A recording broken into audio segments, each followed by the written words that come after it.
Saudara, TNI Angkatan Darat mulai menyiapkan personel untuk pengiriman pasukan di wilayah konflik tak terkecuali Gaza. Kepala Staf Angkatan Darat Jenderal Maruli Simanjuntak mengungkapkan penentuan kebutuhan personel akan ditetapkan setelah adanya permintaan resmi dari pihak koordinator di Gaza. Kesiapan mengirim pasukan ke wilayah konflik disampaikan Kepala Staf Angkatan Darat Jenderal Maruli Simanjuntak usai menghadiri rapat pimpinan TNI Polri bersama Presiden Prabowo Subianto di Kompleks Istana Kepresidenan Jakarta.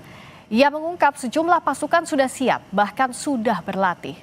Menurutnya, penentuan kebutuhan personel akan ditetapkan setelah adanya permintaan resmi dari pihak koordinator di Gaza. Pasukan BOP itu Pak ke... Ya itu kan masih terus berjalan ya. Jadi kan kami menunggu dari hasil koordinasi ke yang mengkoordinir di Gaza. Nanti ke Mabes TNI nanti ke Mabesat memerlukan personil yang berkarakter apa. Nanti kami siapkan, gitu begitu. Sudah mulai berlatih orang-orang yang kemungkinan kan kita nanti kan jadi perdamaian. Jadi berarti si jenis kesehatan yang seperti itu kami siapkan. Ya bisa satu brigade 5.000, 8.000 mungkin, tapi masih bernego semua. Ketua Komisi 1 DPR RI fraksi PDI Perjuangan Utut Adianto menanggapi rencana pemerintah mengirim pasukan perdamaian ke Gaza. Ia menyarankan tidak perlu mengirim pasukan dalam jumlah besar ke Gaza dengan zona pengamanan yang tidak begitu luas.